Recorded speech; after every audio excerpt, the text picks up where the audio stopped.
Di sana Mikey menukarkan seluruh uangnya dengan chip poker berniat bermain satu meja dengan Teddy, yang terkenal sebagai pemain poker kelas berat yang sulit dikalahkan.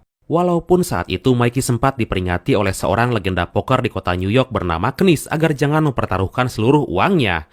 Tapi atas rasa egois dan kesombongan darah mudanya, Mikey tetap bertarung melawan Teddy dalam taruhan yang besar. These are community cards everyone can use to make the best 5 card. 5 cards are then dealt face up across the middle. Each player is dealt 2 cards face down. But there are others, like Doyle Brunson, and loses mind along with every single chip in front of him. Life is on the wire. The rest is just waiting. It's a position raise. I call it. Raise 500. Fold. Dengan kartu as 9 keriting dan mendapatkan full house, Mikey sangat yakin bahwa dia bisa mengungguli kartu Teddy, hingga dia melakukan all-in puluhan ribu dolar yang membuat seisi kasino tercengang. That way he'll bet strong and I'll beat him with my 9s full over raises. Bet. Bet.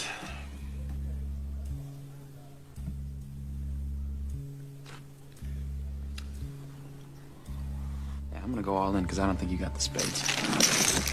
Tapi ternyata Teddy mempunyai kartu yang gak disangka-sangka.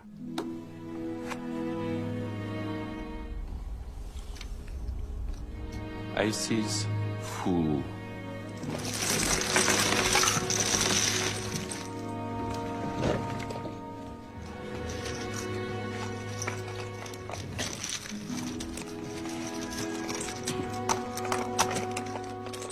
Akhirnya di malam itu pun Mikey mengalami kekalahan terburuk dalam hidupnya karena semua uangnya habis nggak tersisa. Dia pun langsung bertekad berhenti bermain judi dan Mikey minta bantuan Kniss untuk bekerja padanya dengan menjadi sopir pengantar barang.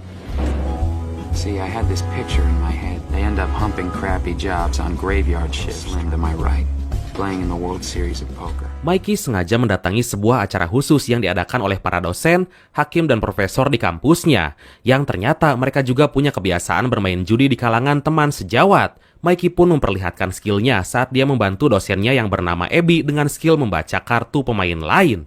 Wow! The fuck you know what we all got.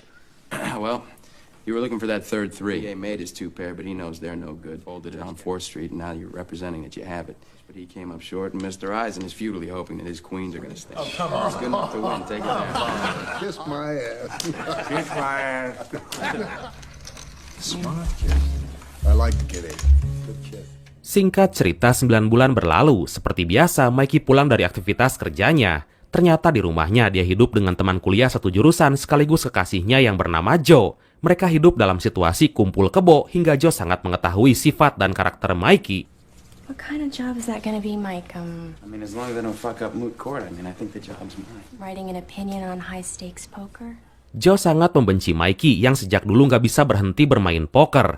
Dia hanya ingin Mikey menjadi seorang pengacara hebat dengan skill terpendam yang biasa dia aplikasikan dalam permainan judi poker untuk digunakan saat persidangan. Karena faktanya Mikey mampu membaca kartu musuh hanya dari bahasa tubuh dan tatapan matanya.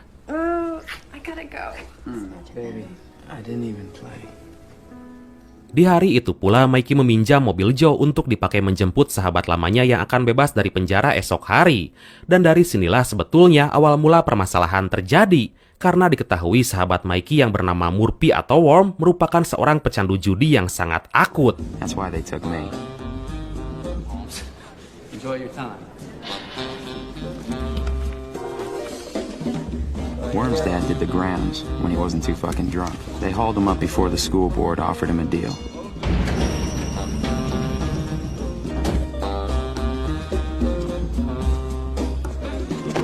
Mike McD. God, I knew. Worm juga adalah seorang penjudi ulung yang terampil bermain menggunakan trik kecepatan tangan saat mengocok kartu. Dia sangat mahir dalam hal mencurangi para pemain judi demi uang dan kemenangannya sendiri. Hingga saat perjalanan pulang, Worm mengajak Mikey untuk kembali menjadi partnernya dalam judi poker walaupun saat itu Mikey menolak keras dan mengaku bahwa dia udah tobat. Apalagi saat ini Joe akan sangat membencinya jika dia kembali bermain judi. Mike McD, you lost? Yeah, man. What? What, are you shitting me? No, man. You sat down with the mad Russian and he emptied your pockets. My chops, man. I mean, I've gotten pretty blinding. It's like I really am. I'm done. Kemudian di malam itu, Worm hanya meminta Mikey untuk mengantarnya ke sebuah tempat, yang mana tempat itu merupakan sebuah rumah khusus yang digunakan sebagai kasino dengan para pemain yang diundang secara khusus. Atas rasa setia kawannya, Mikey hanya bisa memberi uang ratusan dolar kepada Worm yang tetap kekeh ingin bermain judi di rumah itu, walaupun emang ternyata Mikey nggak kuasa menahan godaan Saiton untuk kembali bermain judi. You just got out. What's the big fucking hurry? No way, I gotta get started.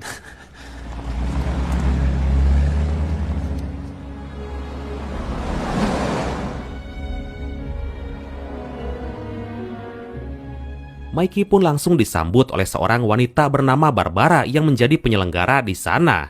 Mereka pun bermain dalam satu meja dan saling bekerja sama demi bisa meraup uang dari para musuhnya.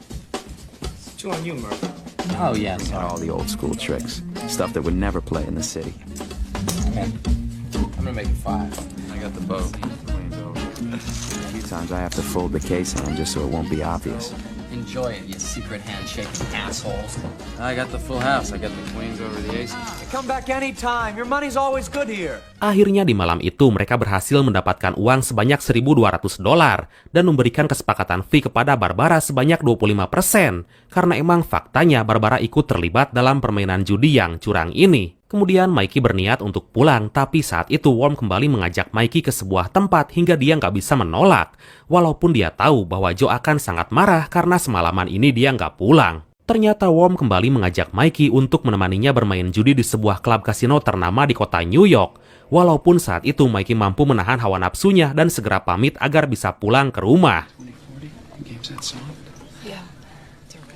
2040 forced rotation is the only game going right now. So you guys gonna play? Hell yeah, we're gonna play. Jesus, what a fucking waste. Masalah besar datang saat Mikey kembali ke rumah. Dia harus berbohong kepada Joe yang saat itu mencurigai Mikey telah bermain judi. Tapi insting wanita emang gak usah diragukan lagi. Walau bagaimanapun laki-lakinya berbohong, akhirnya ketahuan juga. Aduh.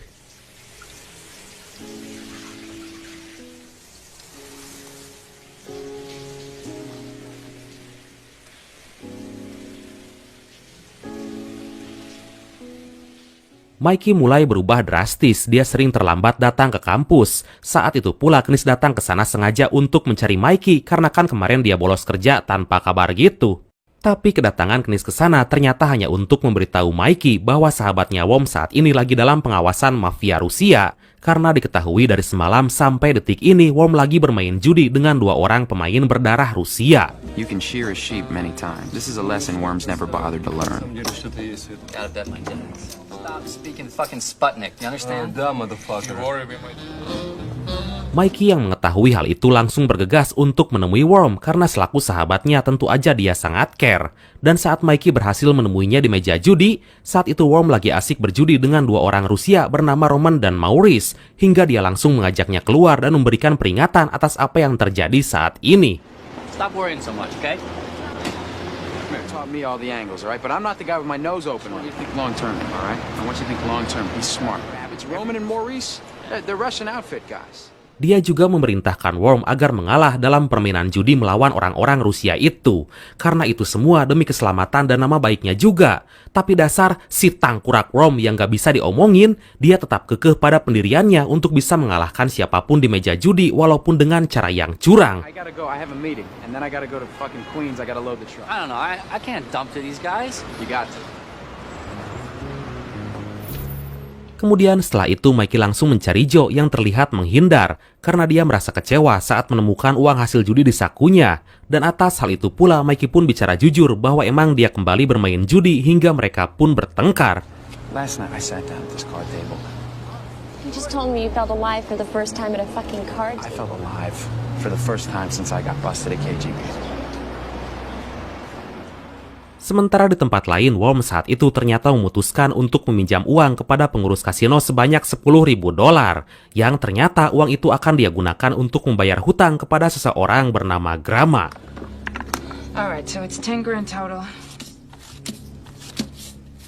Ternyata Worm selama ini punya hutang sebanyak $15.000, dan faktanya saat ini hutangnya bengkak menjadi $25.000 akibat akumulasi bunga. Dia pun terlihat kebingungan karena tahu akibat yang akan dihadapi jika dia nggak bisa membayar hutang itu.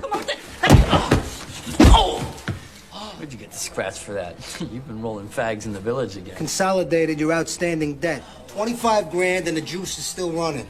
Kembali ke Mikey yang diundang Profesor Abby ke sebuah bar. Dia selaku dosen saat itu sangat takjub atas apa yang dilakukan Mikey tempo hari di meja judi. Dia nggak habis pikir bahwa Mikey bisa menebak semua kartu musuh yang terdapat di meja. Dia juga membuka sebuah rahasia tentang dirinya selama ini, yang ternyata Profesor Abby adalah seorang anak yang diasingkan oleh keluarganya sendiri gara-gara dia nggak mau menjadi seorang rabi Yahudi. Semua itu dilakukan bukan tanpa alasan, karena selama ini dia telah mempelajari kitab sucinya secara fasih tapi nggak berhasil menemukan Tuhan di sana. Because all I understood of the Talmud, found my place, my life's work. I never saw God there. Atas hal itu, Mikey bersedia memberikan sebuah rahasia tentang skill membaca kartu yang dimilikinya. Ternyata semua itu mampu dia lakukan atas pengamatan dari berbagai hal, mulai dari gestur, tatapan mata, hingga perilaku musuh saat berada di meja poker. I never knew you had to calculate so much at Your cards. faces tell you everything. You watch the man.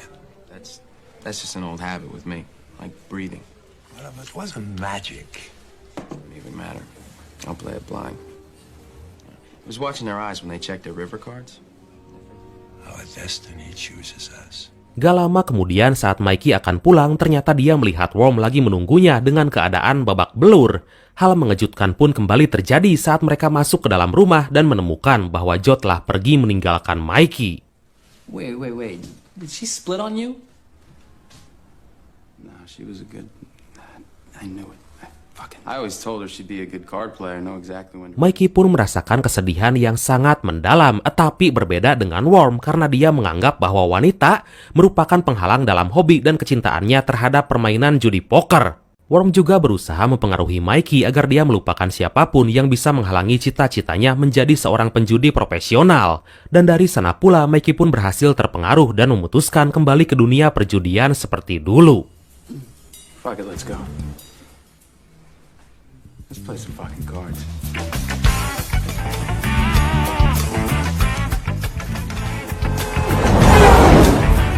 Mereka pun berniat pergi ke New Jersey untuk mendatangi kasino terbesar di sana. Mikey langsung membeli chip dan join table bersama para pemain lama yang ternyata udah saling kenal. Walaupun saat itu Worm terlihat menghindar karena kita tahu bahwa dia nggak punya uang. Warm up a seat for me. I'll catch up with you. What? Certain needs I gotta attend to, okay? Di tempat itu pula akhirnya Worm memberitahu soal masalah hutangnya.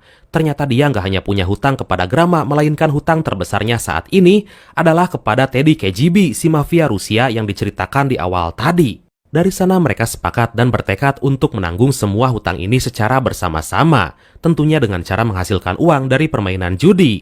Walaupun sebetulnya hati kecil Mikey sangat berat menerima kenyataan bahwa dia harus berpisah dengan kekasihnya. These two have no idea what they're about to walk into. Bet it. I raise. All the luck, facial tics, nervous fingers. They wear their tells like signs around their necks, a hand over a mouth, the way a cigarette is smoked.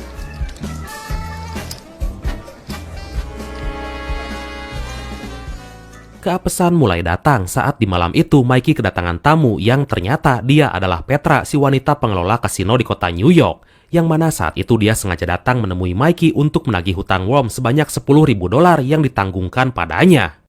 Sontak Mikey sangat terkejut karena dia nggak menyangka bahwa sahabatnya diam-diam telah melimpahkan hutang itu. Dia pun langsung mencari Worm di tempat persembunyian yang selama ini dia gunakan untuk bersembunyi dan lari dari orang-orang yang telah dia rugikan. I'll see you down at the club. I'll come on. It's good to see you, Mike.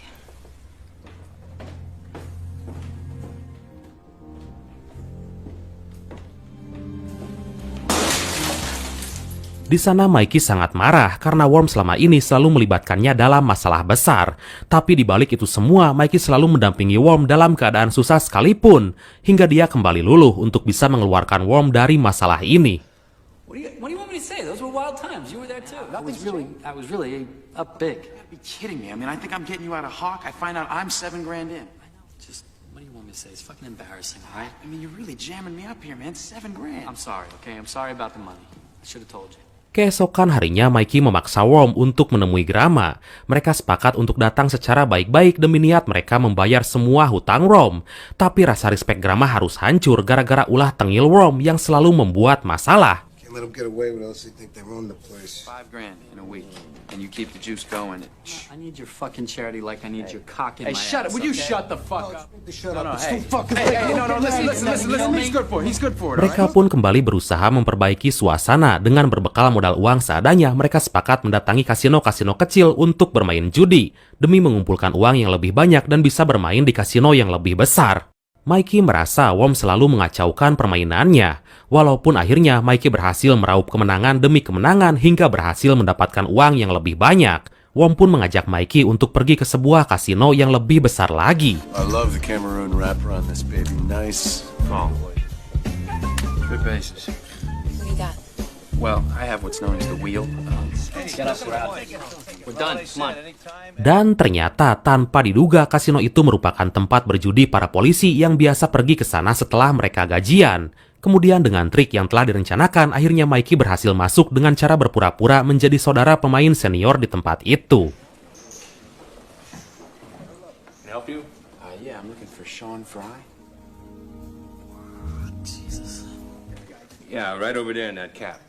Sementara Worm disuruh pergi ke tempat lain karena Mikey nggak mau dia mengacaukan permainannya lagi. Hingga akhirnya Mikey berhasil menemui seseorang bernama Sean Fire yang merupakan pemain senior yang sangat disegani di sana. Atas penyamaran yang sangat epik, akhirnya Mikey dipersilahkan untuk join table bersama polisi-polisi itu. Mikey disambut dengan welcome oleh mereka dan berhasil memenangkan permainan demi permainan. You and me, Mike. Really, the rule is, the nicer the guy, the poorer the card play. The morning can't get here soon enough. And these guys, despite being cops, are real sweethearts. Hingga tiba-tiba seseorang datang untuk mengantarkan tamu, yang ternyata dia adalah si tangkurak Worm. Dia nggak bisa menahan hawa nafsu untuk ikut bermain judi di meja itu bersama Mikey, hingga Worm berhasil memberikan kemenangan kepada Mikey dengan skill kocokan ajaibnya. Mikey berniat mencegah kecurigaan dengan cara terus-menerus menyerah saat dia mendapatkan kartu bagus dari hasil kocokan Worm. Tapi saat itu seorang polisi melihat trik licik yang dilakukan oleh Worm, hingga semua mengetahui bahwa mereka bekerja sama dan bermain curang. Aduh. Ace checks. Late night rally. 4th Street. Hold on there. Whoa, easy. What are you doing? Son of a bitch is base stealing. Caught a hanger Sarge.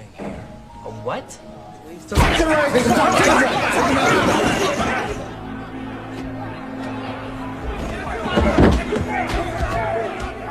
Akhirnya mereka pun babak belur dihajar para polisi itu. Dan atas semua ketengilan dan sifat keras kepala, akhirnya Worm lagi-lagi mengacaukan semuanya. Hingga saat itu Mikey merasa sangat kesal, marah, dan kapok, kemudian memutuskan untuk pergi. What's your ambition, man? Tell me, I don't know. What is it? Why different, huh? What makes you so fucking special? I'll see when I see it. No, you don't think. No, I don't think like you. You act like you're the only one in the world with any fucking ambition. Keesokan harinya, Mikey menemui Grama untuk menjelaskan semua yang terjadi. Bahwasanya dia sangat menyesal karena udah ikut campur dan bersedia menanggung hutang Worm selama ini. Tapi peraturan mafia emang beda, karena sebenarnya Worm punya hutang kepada Teddy KGB dengan porsi yang paling besar. Saat itu Grama menganggap Mikey terlibat dan wajib bertanggung jawab atas hutang Worm pada Teddy KGB. Aduh, tangkuraklah, sahabat macam apa itu? Dalam situasi yang membeliskan itu, Mikey terus berusaha mencari jalan keluar karena dia juga harus membayar hutang Worm. Dia sempat menemui Knis untuk meminjam uang, tapi saat itu Knis menolak dan malah kecewa padanya. KGB. What can you do for me, man? I mean, $500 not even gonna get me started. Showing you the playbook I put together off my own beats. Never let that guy get a hold of you, huh? What I need from you is money. Listen, you know, this is one time I don't need you to tell me how I fucked up. Hingga di malam itu, Mikey memberanikan diri menemui dosennya yaitu Profesor Abby. Dia langsung berterus terang bahwa dia lagi dalam masalah besar dan memohon agar dipinjami uang sebanyak $15.000 demi untuk melunasi hutangnya. Sontak Profesor Abby sangat terkejut karena dia nggak punya uang sebanyak itu.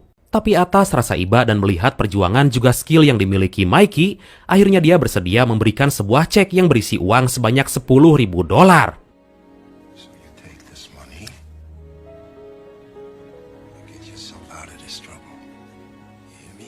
promise that I'll pay it back. I know you can. Tanpa nunggu waktu lama, Mikey langsung mendatangi tempat Teddy di kasino underground-nya. Tapi bukannya dia membayar hutang, tanpa diduga ternyata Mikey berniat menggunakan uang itu untuk menantang Teddy bermain judi. Wow, Edun. I got $10,000. Let's do it. Dengan senang hati, Teddy bersedia meladeni tantangan Mikey. Dengan kesepakatan permainan high stakes poker atau poker dengan taruhan tinggi. Mereka berdua pun memulai permainan dengan blinds atau minimal taruhan yang sangat, Edun banget lah pokoknya mah.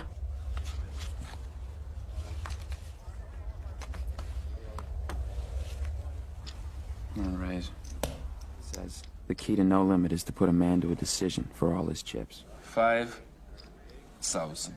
Dalam permainan itu, Mikey terus mempelajari gestur dan kebiasaan Teddy saat bermain, termasuk kebiasaannya memakan Oreo dengan cara yang berbeda, hingga dia bisa membedakan jelek atau bagusnya kartu Teddy hanya dari melihat cara dia memakan Oreo. I'll re-raise, I'm all in. Won't be pushed around. Take it down. Akhirnya singkat cerita, Mikey berhasil mengalahkan Teddy. Dia mendapatkan $20.000 dari hasil permainan itu. Hingga kemudian Teddy menyuruh Grama untuk mengambil kembali chip itu demi melunasi hutang Rom sebanyak $15.000. Walaupun Mikey masih punya lebih sekitar $5.000. On the turn, you got lucky there. Grandma! Proud and good. I'll take what's ours. Horace, maybe we check with one other guy, see how... Tapi saat dia akan pulang, ternyata Teddy terus memanas-manasi Mikey dan menyebut bahwa sebetulnya dia belum kalah karena masih punya keuntungan atas kekalahan Mikey tempo hari sebanyak $35.000. Dari sana Mikey tersulut emosi dan kembali mengambil chip itu dari Grama untuk kembali bermain bersama Teddy KGB. Dengan taruhan double di pertandingan itu, mereka betul-betul mengeluarkan seluruh kemampuannya secara all out. Double the blinds?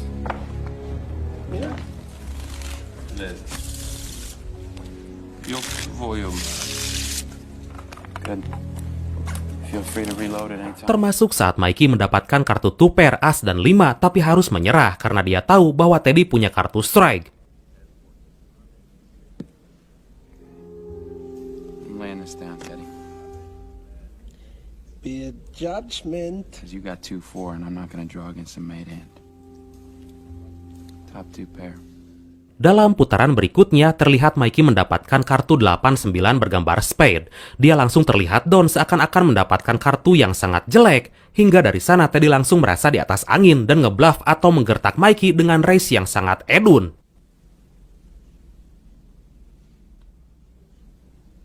Check. $2,000. Alright, I'll call it $2,000. I'll gamble. Don't splash the pot. Mikey tahu bahwa Teddy punya kartu pair as sementara dia telah mendapatkan kartu strike. Hingga saat kartu terakhir dibagikan, ternyata itu adalah kartu as hingga Teddy punya kartu tris as. Dari sana Mikey tetap tenang dengan tidak menaikkan taruhan dan hanya cek aja. The pot. Bits. Big Daddy. Teddy pun langsung masuk ke dalam jebakan yang diharapkan Mikey dan melakukan all in. Hingga kemudian... He's sitting right beside you. Oh. I flopped the nut straight. Motherfucker! That is it! That's it. Motherfucker! You chick! He trapped me! Akhirnya Mikey berhasil memenangkan permainan itu dengan kartu strike di tangannya. Hal itu membuat Teddy KGB marah besar karena dia merasa udah dijebak. Tapi kemudian dia pun memutuskan untuk bermain gentle karena emang Mikey menang secara fair dan tidak melakukan kecurangan. He beat me. Straight up.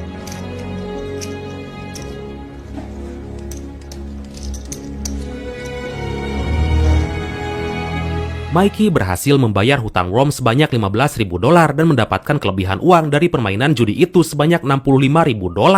Dari sana pula dia pun langsung berniat untuk membayar uang pinjaman dari dosennya dan dia menitipkannya kepada Joe, mantan kekasihnya sendiri. You look like hell. Well, didn't want to wake him up. It's still a little early. Figure there's nothing left for me here.